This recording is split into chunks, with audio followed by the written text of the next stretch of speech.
Televisa presenta.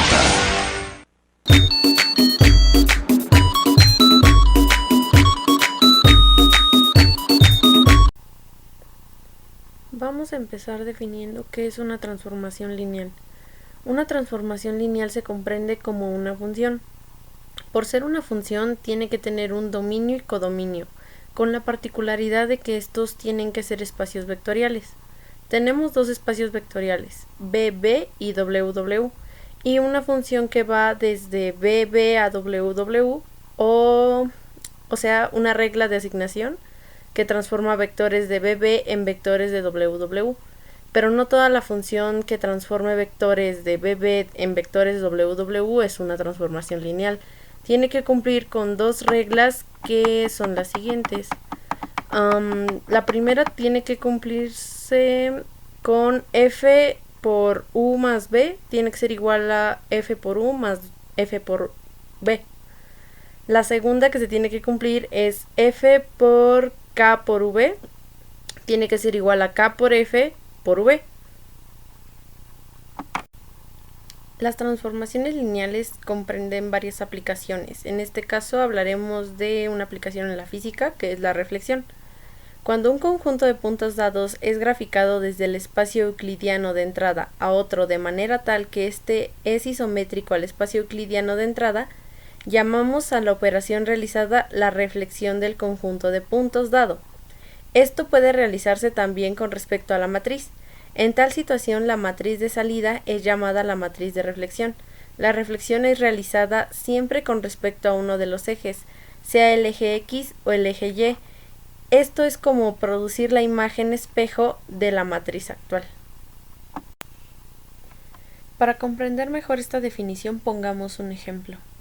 Sea B igual a 3,4 en el eje Y, nuestro primer paso va a ser abrir una matriz de menos 1, 0, 0, 1, xy igual a menos xy. En el paso 2 vamos a sustituir los valores de x igual a 3 y y igual a 4. Resolveremos esas operaciones hasta obtener un resultado. En el paso 3 volvemos a abrir una matriz, pero esta vez vamos a tomar en cuenta los nuevos valores que ya hemos sacado. Es decir, tendremos menos 1, 0, 0, 1, 3, 4 igual a menos 3, 4. En nuestro paso número 4, tomando en cuenta el vector reflejado, llegamos a nuestro vector inicial. ¿Qué queremos decir con esto?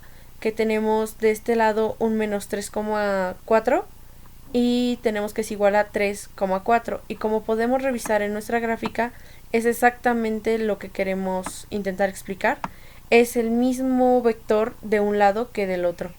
Para el caso del eje X son los mismos pasos, pero en vez de que sea menos X tendremos menos Y.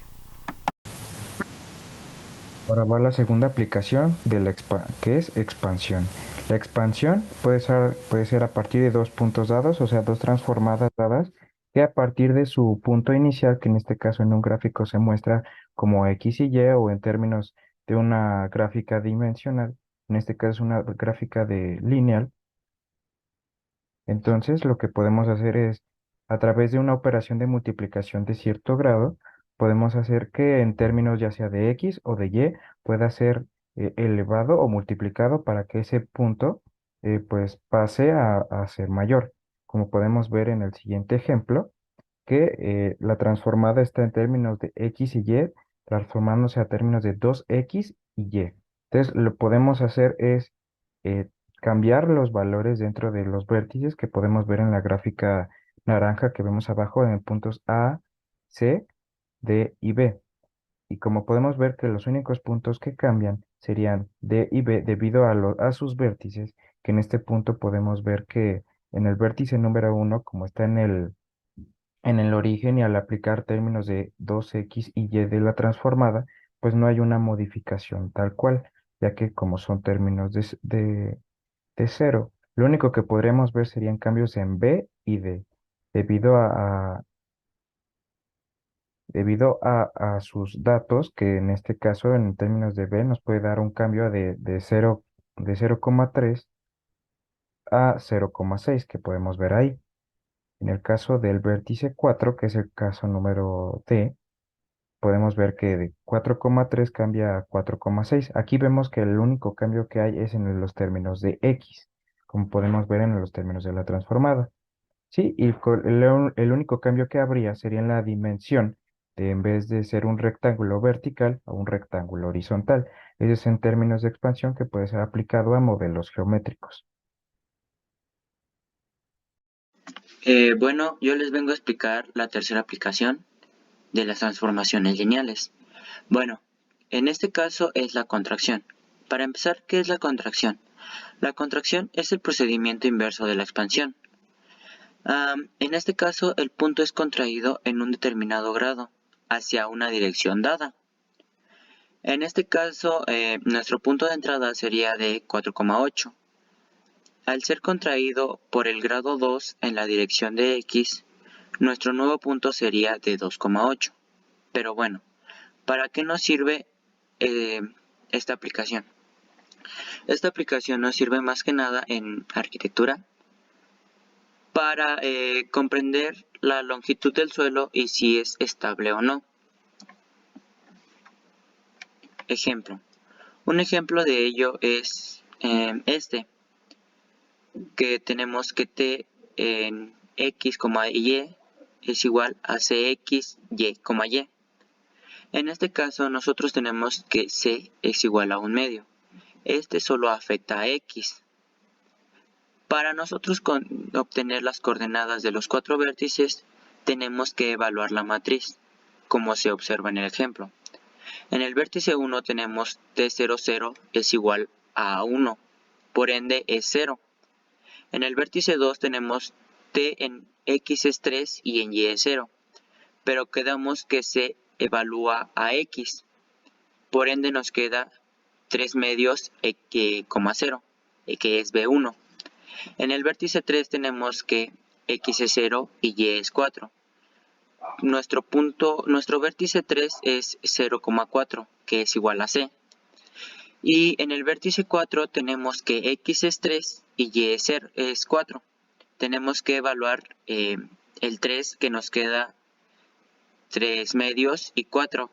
Por ende nos quedan 3 medios, 4 y ese es el vértice de 1. Al igual que la expansión, nosotros al obtener los vértices tenemos que graficar en el plano cartesiano. Los dejo con mi siguiente compañero. Eh, bueno, siguiendo con las aplicaciones de encontramos con la rotación. El término rotación tiene dos significados y la rotación puede ser realizada con respecto a un eje dado o a un eje propio. Esta rotación se realiza por un cierto grado, el cual se expresa con forma de ángulo. La rotación puede realizarse directamente proporcional a las manecillas de reloj o inversamente proporcional.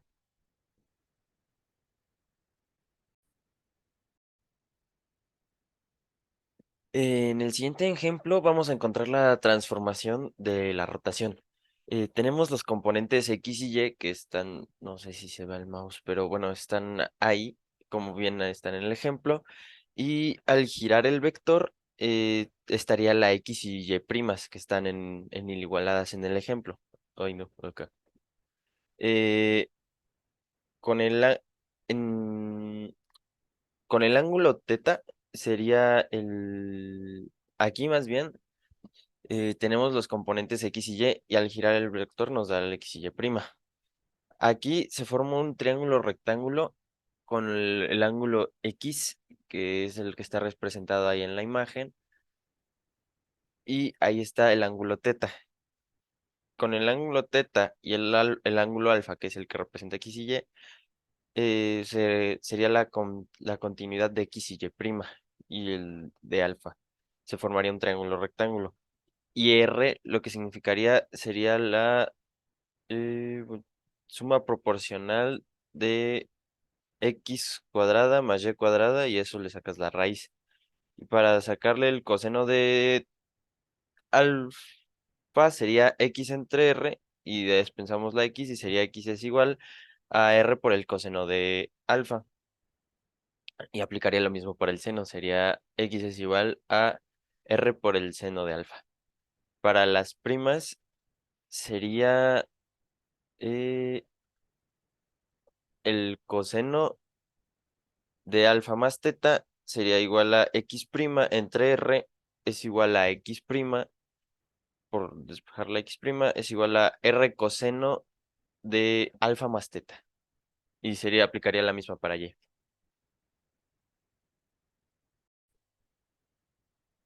La última aplicación que nosotros encontramos para las transformadas lineales es en la creación de videojuegos. Las transformadas lineales en este caso van a aplicar para los modelajes de tanto mundos o escenarios y personajes 2D y 3D. Específicamente esto para el usuario sería cómo va a ver el plano en su pantalla. Y para el desarrollador sería más como la rotación de las posiciones en las que se necesita modelar, ya repito, el personaje, la ambientación o cualquier tipo de evento que pueda llegar a pasar. Esto no solamente en videojuegos, sino que también en las denominadas cinemáticas también puede ayudar para un mejor modelaje. Pasando con otro tema, llegamos al punto de los eigenvalores e eigenvectores. Para empezar, ¿qué es un eigenvalor? Un eigenvalor es una transformación lineal de un vector a otro dada por un escalar este, lambda, tal que lambda ID menos la transformada lineal no es invertible. En otras palabras, lambda es una escalar que existe en un vector que no sea cero y de kernel lambda ID menos t. O sea que el vector nunca puede llegar a ser cero. ¿Y qué es un eigenvector? Un eigenvector, también conocido como un vector propio, es correspondiente a lambda, que es un vector no cero del kernel que ya mencioné anteriormente, y este kernel se le conoce como un eigenespacio correspondiente.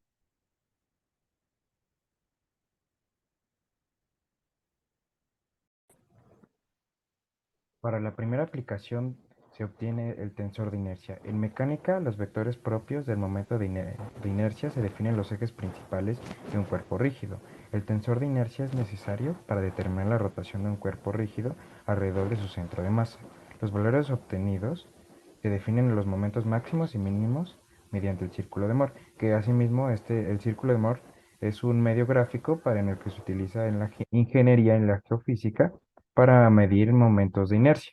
En este caso, podemos ver en el ejemplo que se muestra en la parte de abajo cómo es que se representan estos, estos vectores de momento de inercia y cómo son representados en matrices de 3x3 o matrices cuadradas. Este sería el primer ejemplo. Este, bueno, yo les vengo a explicar la segunda aplicación, que en este caso son los valores propios de un grafo. Bueno, ¿qué son los valores propios de un grafo? Se define como un valor propio de la matriz de adyacencia del grafo A, donde T es la matriz diagonal que contiene el grado de cada vértice. El vector propio de un grafo se usa para medir la centralidad de sus vértices. Un ejemplo y para lo que nos sirve este algoritmo es el PageRank de Google.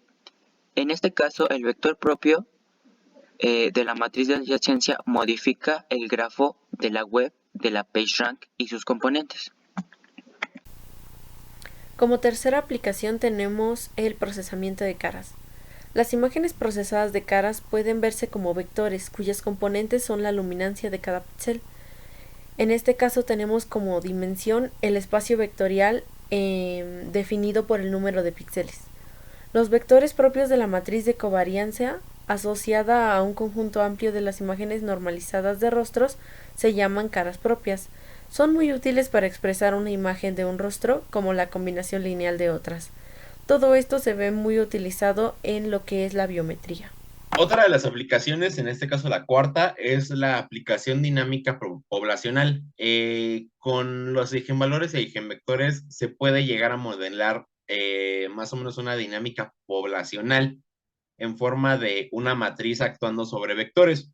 Y para esto, ¿para qué es? para analizar las interacciones en las que van a ocurrir, cómo van a ocurrir, denominadas ya sea en, como ya se mencionó, en una matriz con valores en específico, y para ello se van a ocupar vectores propios. Terminar y como quinta y última aplicación, los eigenvectores en la seguridad informática se pueden encontrar alrededor del protocolo de comunicación segura de nivel de enlace de datos y se enfoca en el protocolo de Neighbor Discovery. Bueno, eso sería todo por nuestra parte y aquí al menos está toda la bibliografía que usamos. Muchas gracias, maestro.